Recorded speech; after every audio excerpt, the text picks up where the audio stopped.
如果你对于自己的性爱特别的不满意，首先要排查的就是是不是有打呼噜的问题。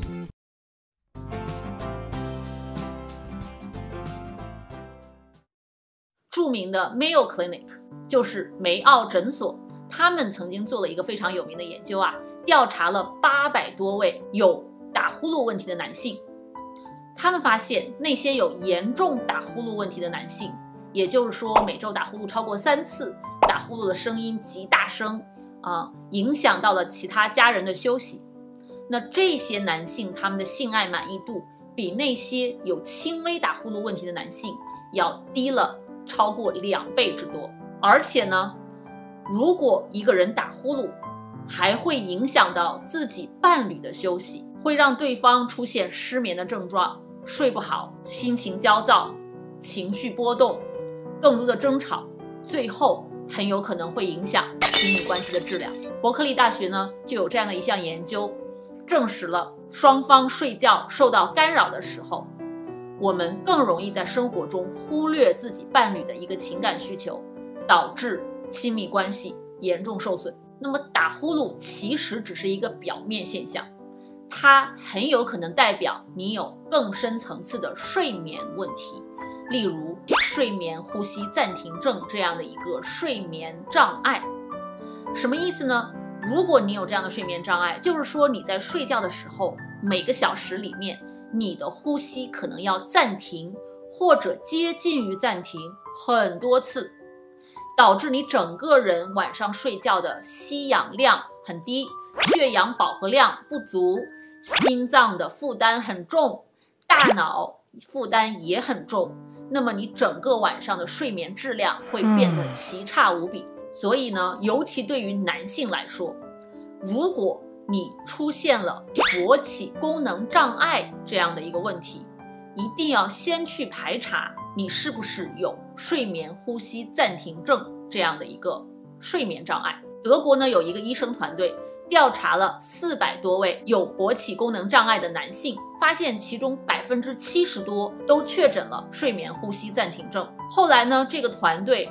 排除了很多其他的健康隐患之后，他们发现睡眠呼吸暂停症这样的一个睡眠障碍是导致男性勃起功能障碍的一个非常关键的影响因子。那如果你有打呼噜的问题，或者担心自己是不是有这样的睡眠障碍，如何去检测和排查呢？第一步就是去找到你的家庭医生，或者当地找一个专业的睡眠科医生，帮你做一些简单的检查，讲讲你的担忧。那么对方可以为你定一个家庭的睡眠监测。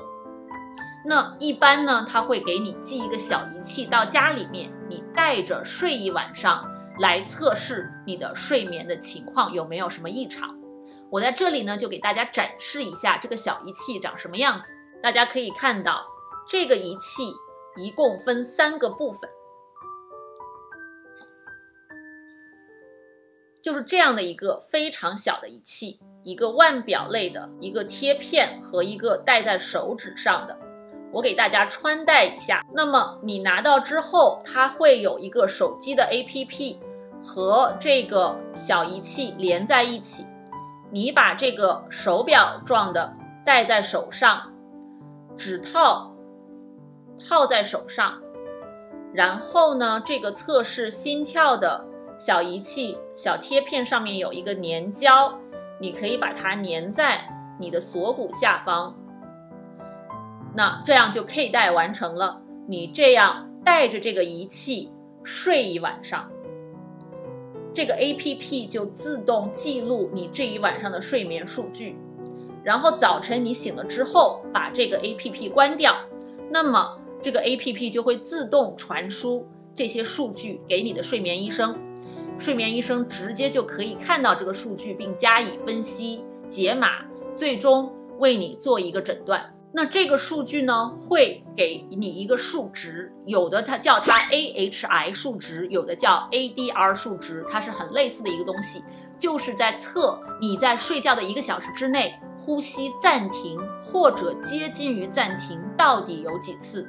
如果你获得的这个数字在5以下，那么恭喜你，你不会被临床诊断为睡眠呼吸障碍。但是如果你的数值在5到15之间，那就是轻度的睡眠呼吸暂停症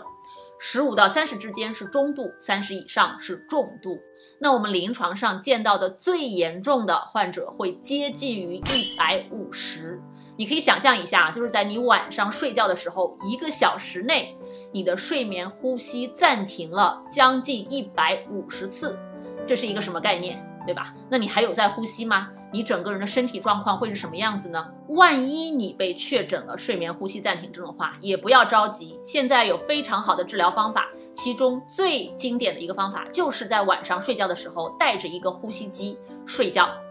叫 CPAP 机器。